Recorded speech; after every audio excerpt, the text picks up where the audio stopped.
परवा जी आमदार महेश शिंदे साहेबांनी पत्रकार परिषद घेतली, त्या पत्रकार परिषदेमध्ये त्यांनी खेडविषयी अतिशय म्हणजे इतका असा शब्द त्यांनी वापरला की ते आम्हाला गावकऱ्यांना कुणाला ती पटला नाही. घाण हा शब्द वापरला, खेडे घाण असा शब्द वापरला.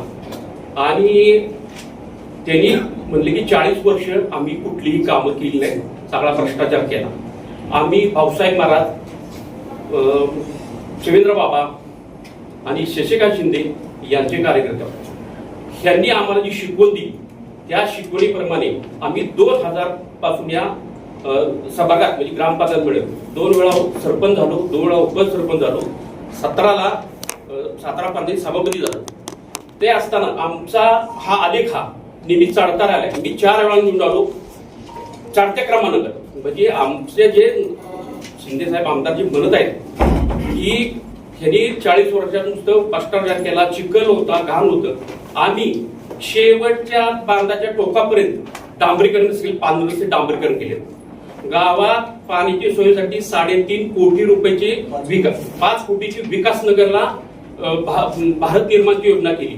जयनगर, विजयनगर, कोयना सोसायटी इथं सुद्धा भारत निर्माणची आम्ही जवळजवळ 3-3.5 कोटीची योजना केली. ते आता पाणी इतकं मुबलक पाणी आहे. आणि पहिल्यांदा ह्याच्या आधी लोक स्थलांतर व्हायला लागली की बाबा इथं पाणी नाही, लोक बोरला पाणी लागत नाही असा आमचा भाग तिथला होता. तरी आम्ही ती योजना आणली, रस्ते केले आणि अशा बरीच आम्ही कामं केली. आणि जे आमदार जे म्हणतात त्यांना की गुंडांचं गाव आहे तिथे, मग मेडिकल कॉलेजच्या भांगाराचं काय झालं? जे मधीची तुमच्या तीच लोक तुम्ही पाठीशी घालताय आणि आमचे गावात तुम्ही बदनाम करताय.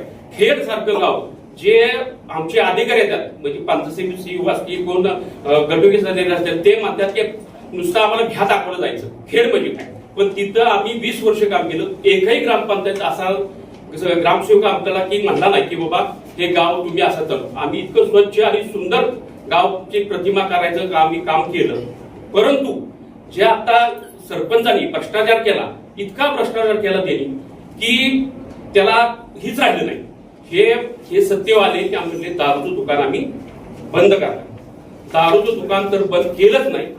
आणि ते म्हणायचे सरपंचचा दूध विकतोय आणि आता सरपंच दारू विकतोय. म्हणजे त्यांनी दारूचं दुकान टाकलं. म्हणजे आमदार साहेबांना एवढं तुम्ही खेडचं घाण म्हणताय, तुम्ही सत्यवाला की दारू दुकान काढणार, हे करणार, हे पहिल्यापासून दारू आमच्या बी काळात नव्हती. आम्ही 2000 साली तुमच्या सत्तेत आलो. परंतु आमच्यावर आम्ही जे काम केलं, आणि जर तसं असतंच की बाबा आता जिल्हा परिषद पंचायत समितीच्या वेळेला मग तुमचा तारून पराभव का झाला? तुम्ही एवढं सुंदर गाव केलं म्हणताय 3.5 वर्षात, डांबरीकरण सिमेंटचे रस्ते केले, हे केले म्हणताय. तुम्ही एक काम केलं त्याला आम्ही अभिनंदन करतो तुमचं की खेडचा रस्ता केला तो 10 कोटीचा रस्ता. किती केलाय? 1.5 किलोमीटर रस्ता केला, 1.5 किलोमीटर, 10 कोटी रुपये दिवस. ते रस्त्याची अवस्था बघा. आणि मग तुम्ही आम्हाला सांगा की खेड घाण आहे, खेड यात वाईट आहे, असे एक शब्द त्यांनी ज्या खेडच्या गाव जे त्यांनी सत्ता भोगली म्हणजे त्या गावाला असे शब्द वापरणे आमच्या ग्रामस्थांना अजिबात पटलेलं नाही.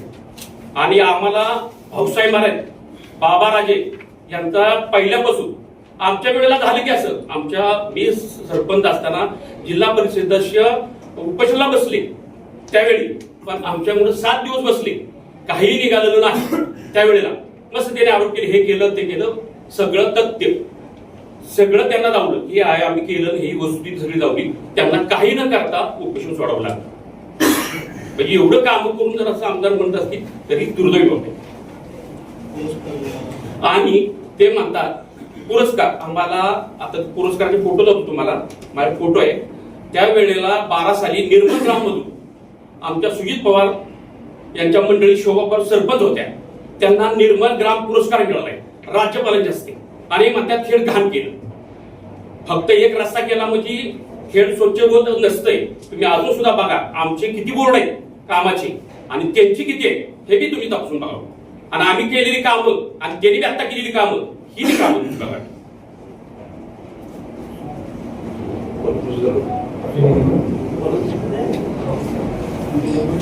आमचं एकच म्हणणं आहे की विकास हा शेवटी आपापल्या परीने प्रत्येक जणांना म्हणजे आमदार म्हणतात मी हे केलं काय तुमचं कामच होतं, लोकांनी तुम्हाला निवडून दिले, तुम्ही विकास केलाच पाहिजे. परंतु तुम्ही विकास केला असताना दुसऱ्यावर किंवा गावाला तुम्ही गालबोट लागल असं काही जे शब्द वापरले त्याबद्दल आमचा त्यांचा तीव्र निषेध आम्ही व्यक्त करतो. ते म्हणतात की याच्यापूर्वी खेळ घाण होता. संजू तुम्ही पण त्या दृष्टीने निषेध आहे की त्यावेळेला राज्यात प्रथम क्रमांक खेळला मिळाला होता, निर्मल ग्राम पुरस्कार मिळाला होता राज्यपालांच्या हस्ते. एवढं असतं तर तो पुरस्कार कसा मिळाला मग तुम्ही गाण्या खेळ म्हणतात तर ते चुकीचं आहे. आणि ते म्हणते गुंडगिरी वगैरे.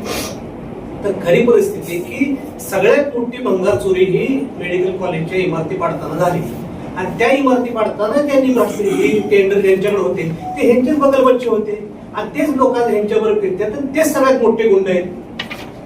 राहिला विषय की जनता माझ्या पाठीशी आहे तर लोकांनी आता दाखवून दिले जनता कोणाच्या पाठीशी आहे ते पंचायत समिती जिल्हा परिषद इलेक्शनला.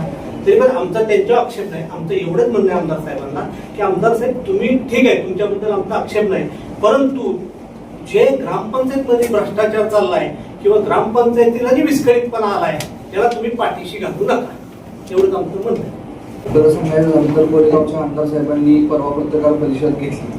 त्या पत्रकार परिषदेमध्ये आमदार साहेबांनी सांगितले की दबावाचं राजकारण करून हा निकाल दिलेला आहे. तर सांगायचं झालं तर आमदार महेश शिंदे साहेबांच्यामुळेच हा निकाल द्यायला खरं आयुक्त साहेबांना 4 महिन्याचा कालावधी लागला. ज्यावेळेस सर्व पुराव्यानिशी तक्रारदारांनी आयुक्त साहेबांच्याकडे जी तक्रार दिली त्याच्यामध्ये एवढे सर्व पुरावे होते की आयुक्त साहेबांनी सुद्धा त्याचा विचार केला की बाबा खेडमध्ये जी जनता आहे ती सर्वसामान्य जनता आहे.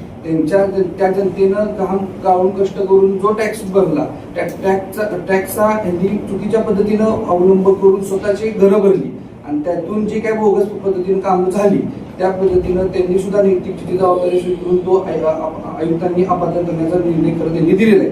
आता आपण राज्यात आणि केंद्रात कोण दडपशाहीचं राजकारण करते हे खेडच्या जनतेला सुद्धा माहिती आणि पत्रकार बांधवांना तुम्हाला सुद्धा माहिती आहे. दुसरी गोष्ट त्यांनी या पत्रकार परिषदेमध्ये उल्लेख केला की सरपंच हा बिल काढत नसतो किंवा सरपंचचा कुठल्याही विकास कामाशी संबंध नसतो चेक काढणे वगैरे यासाठी. संबंधित जे शाखा अभियंता आहेत त्यांनी सुद्धा त्यांना परवा एक चौकशी करायला सांगितली 10 कामांची. त्या 10 कामामधली 4 कामं मी रेकॉर्डिंग मध्ये घेतलेली नाही किंवा त्याच्यावर सही माझी नाहीये असं त्यांनी स्वतः पत्र संबंधित आपल्या सरकारचे गट विकास अधिकारी आहेत त्यांना दिलेले आहे. म्हणजे आमदार साहेब तुम्ही संबंधित ग्रामपंचायत 2022 सालीच ताब्यात घेतल्यानंतर तुम्ही तिथं प्रामुख्यानं स्वतःहून जातील लक्ष घालायची गरज होती, परंतु तुम्ही ती घातली नव्हती. हा तुमची स्वतःची ही चूक आहे. त्यामुळे परत ते पत्रकार परिषदेत म्हणतात की विरोधकांनी स्टेज सांगावं, त्या स्टेजवर मी यायला तयार आहे. तर आमदार साहेब माझं तुम्हाला या पत्रकार परिषदेच्या ह्याच्यातून तुम्हाला एक माझा संदेश आहे की तुम्ही आम्हाला सांगा स्टेजचा खर्च आम्ही करतो. त्या स्टेजवर तुम्ही आपल्या गावातील प्रत्येक भागातील आपण 10 माणसं बोलवू. आम्ही आमच्याकडे जे काही पुरावे आहेत तुम्ही भ्रष्टाचार केला त्या बाबतीमध्ये ते आम्ही आणतो. तुम्ही सरपंच असतील ग्रामविकास अधिकारी असतील तुम्ही ते घेऊन या. त्याच्यामध्ये जर तथ्य आढळलं तर आमदार साहेब स्वतः नैतिकतेची जबाबदारी घेऊन स्वतः राजीनामा देणार का आणि सरपंचाचा सुद्धा ते राजीनामा घेणार का अशी आम्ही या ठिकाणी या पत्रकार परिषदेत मागणी करतो. महेश शिंदे भ्रष्ट आमदार आहेत असं डायरेक्ट म्हणणं आहे का तुमचं? आमचं त्यांच्यावर खरं झालं तर आम्हाला महेश शिंदेच्या कामकाजाच्या बाबतीमध्ये काय बोलायचं नाहीये, परंतु महेश शिंदेचे पत्रकार परिषदेमध्ये सांगतात की मी खेडमध्ये खूप मोठ्या प्रमाणावर कॉन्क्रिटीकरण केलं. खेडचा रस्ता पाहता, खेडचे अंतर्गत रोड पाहता, वनवासवाडीमध्ये तुम्ही ज्योतिबा मंदिरापासून आतपर्यंत कॉन्क्रिटीकरणाचा रोड पाहता. तसं बघायला गेलं तर वनवासवाडीचा रोड 15 ते 20 लाख रुपयामध्ये व्हायला पाहिजे होता. त्याची तुम्ही किंमत 50 लाख रुपयावर एस्टिमेट नेऊन ठेवलं. त्या रस्त्याची आत्ताची अवस्था पाहता वरचं संपूर्ण सिमेंट निघून गेलेलं आहे.